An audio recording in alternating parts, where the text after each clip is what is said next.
Hello and welcome to the webinar. My name is Jess Larkin and I am the Marketing and Communications Specialist at Cornerstone. Today we're chatting about video content and how you can create it from your office. My information is right here on the screen if you'd like to get in contact with me. And don't forget to follow us on social media. We post industry and Cornerstone updates and information, so visit Facebook, LinkedIn, Twitter, or YouTube to give us a follow. Now, let's talk about making videos. This is going to be a total 101 for absolute beginners, so we won't go too much into detail on the intricacies of video making, but if that's something that you're interested in, let me know and I will get a webinar on the schedule. I'm going to start you off with a wild statistic. More than 1 billion hours of videos are watched on YouTube every day, and according to HubSpot, 81% of businesses are now using video as a part of their digital marketing strategy. But you might be asking yourself, why the hell should I spend my time making YouTube videos when I have clients to call, employee meetings to conduct, and a business to run? I have a couple of different answers for you because video plays a couple different roles in a marketing strategy. Firstly, the video content is more engaging than written content. In fact, 73% of US adults use YouTube, which is more than Facebook at 69% and Instagram at 37%. Videos are far more engaging because they quickly grab your attention with the movement on the screen, and based on the content, they keep that attention. This is often because videos trigger a more emotional response than text. Additionally, those emotional responses make viewers more likely to share that content with a friend or family member. Let's consider the Liberty Mutual commercials that are popular right now with Limu, Emu, and Doug. Personally, I love these commercials. They crack me up and I tend to reference them in my everyday conversations. That's an emotional response to a video. As a result, I'm likely to send their videos to other people so that they can share in the happy response that I get from watching them. And their brand name pops up in my mind immediately when I think of home insurance. Second, videos have a number of different applications online. Videos tend to perform better and are more memorable than text posts on social media, including on Facebook and LinkedIn. And video ads on Google are 27 times more likely to be clicked on than a static banner ad. Videos are a prominent form of communication, and they fit into a number of different areas within your marketing. That's your social media, your website, your ads, etc. This means that the videos you create will drive traffic to your website, leading to more conversions. Your prospect sees the video in a Google ad, they click it, and it leads to a form on your website to get in contact with you. Your prospect happens upon your video because of a friend of theirs who shared it on their Facebook page. They watch the video and click on your social media profile. And then to learn more, they go to your website. Just like with all marketing, videos are part of a more holistic cyclical system of driving traffic from your presence online to your website. My last video was all about the marketing strategies that the everyday health insurance agent needs. I talk more about this holistic strategy and what you need to actually be a part of it. To check it out, you can visit the Cornerstone Resource Center or the Cornerstone YouTube page. Lastly, videos are a great way to communicate clearly with your clients as an onboarding piece. If you're enrolling an employer group, for example, you could create a video walking the employees through their benefits so they have something to reference going forward. Now, that's all well and good, but how do I actually make videos? First, you need to create a YouTube channel to house your content. To create your YouTube channel, you will first need a Google account. If you do not already have an account with Gmail, Google Maps, or Google Play, you can visit the link on the screen to get started. Once you create your Google account, you are automatically set up with a personal YouTube account. However, if you're going to be publishing videos on behalf of your business, you will want to set up a brand account. To do so, you just go to your YouTube account page and click Create a Channel. It's that easy. And I have those steps right there on the screen. From there, you can customize your channel with a channel icon or a banner, a URL, a channel description, and more. As you're writing your channel description, be sure to include keywords like health insurance and any associated topics with your business. This will make you more searchable. Once this is all done, you're able to start uploading videos. Now let's talk about what you need to create your own videos without a full film crew. You can make quality content without spending thousands of dollars on high-quality production film equipment. I've created a step-by-step process that you can follow to produce valuable content that reaches a wider audience. Step 1 is prep. A mistake that many first-time brand video creators make is not having a solid plan in place before creating their content. They write out a quick paragraph as a script and then they wing it. But that's not really giving your videos the leverage that they need to succeed online. Prep involves idea generation and how to make your videos stand out among the rest. So think of some video topics that would be useful for your clients. If you're an individual family broker, for example, maybe a video describing the ACA would be helpful. Maybe you can make a health insurance 101 video for those who are aging off their parents' plan. Perhaps a video of how to negotiate and pay high-dollar medical bills. Health insurance is a very broad subject with unlimited idea potential. You can even try some video ideas outside of what you might typically think of. So like a day in the life of a health insurance agent, a tour of your office, your best tips for shopping for insurance, etc. Take some time to brainstorm your ideas so you can put them into practice. With that brainstorm, consider how you want the video to look. Let's say you're making a health insurance 101 video. Do you want the video to just be you talking to a camera from one location? Do you want to switch up locations? Do you want to include any B-roll? Do you want to do a Q&A format with a current client? How can you make your content engaging and informative? Step 2 is actually scripting the content.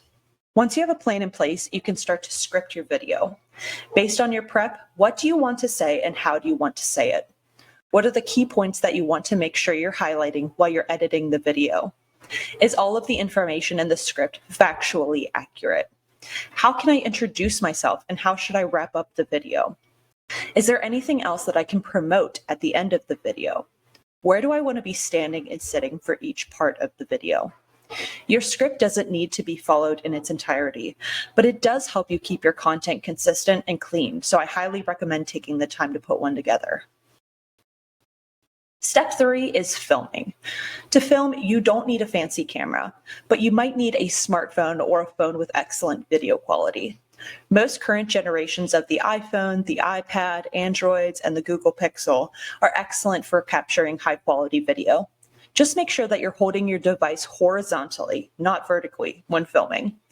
There are a number of very cost-effective tripods that you can buy on Amazon to hold your phone or your iPad, so you don't have to stack a bunch of books and risk your phone tumbling to the ground. Trust me, I've done it before. You want to find an area that is well lit, clean, and approachable. For instance, a video recorded at your desk might be a great personal view into your day as an insurance broker. You also want to make sure that you sound as natural as possible. Viewers aren't really interested in content where someone is just reading directly from a script. Bring some of your salesperson extroversion to the table and give your video some personality and some life. As you're filming, try to get everything into one video instead of stopping the video multiple times to start over. This doesn't mean you can't make mistakes, but it just makes it easy to keep your content organized and it makes it easier to edit.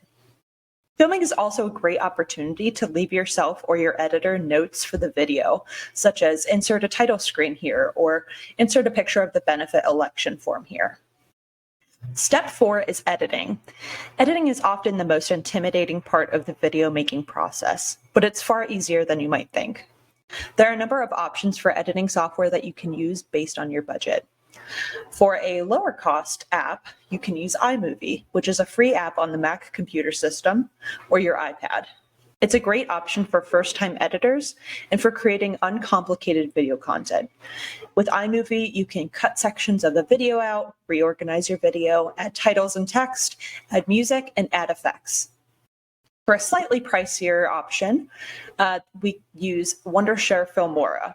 It's a great option for first-time video editors, and at only $50 a year, you get a great number of editing options for very little cost. It's very easy to learn and to use, and it can elevate your content more than just iMovie. It'll take some time to get used to, but you get the hang of it pretty quickly. It's pretty straightforward. And then for a higher cost option, we have Adobe Premiere or Final Cut Pro. This is more for the experienced editors. Adobe Premiere and Final Cut Pro are excellent options to edit your footage into high quality video content, but it definitely takes a more practiced hand. Of these options, I personally use Wondershare Filmora, and I think it's the best system for the applications we edit videos for. So I've included a screenshot of what that system looks like on the slide. To edit your videos, you import your recording into the software. Each application will have its own importing system, but usually it just says import, and then you can add your footage to the media library. For Filmora, as you can see here, you can just drag your file into the media library. Once you add your footage to the timeline, you can cut out any bloopers, add text where it is valuable, add images, add background music, etc. When you're editing, you want to consider your own experience as a viewer. What kind of content would you be most likely to watch? Does the text that you're adding over the video add anything, or is it superfluous? When everything is edited together, is the message and content still clear? Once your video is edited, you will then export it as an MP4. Typically, the software will have a pretty obvious export button and will guide you through the process. Don't forget to save your work in a folder just in case it needs to be revisited. I can't tell you how many times I've uploaded a video only to realize that I've made a mistake and I need to re-upload it. Once your video has been exported into an MP4 format, it's time to upload it to YouTube, which is the fifth step. To do so, you go to youtube.com and click on the video camera at the top of the screen, at the top right-hand corner. You then click on Upload Video. There's another option to go live under that dropdown, and if you'd like to learn more about live videos, just let me know in an email to jlarkin@crnstone.com. Don't worry, YouTube walks you through step-by-step what you need to do when uploading. When your video starts uploading, you'll have a chance to add a description and a thumbnail. The description of the video should be fairly basic because you don't want your viewers to read the description instead of watching the video. Additionally, this is a great place to add any promotional content for your brand. So think your website, your social media handles, or a quick About Us section, contact information, etc. If you look down in the description below for this video, you can see how Cornerstone does that.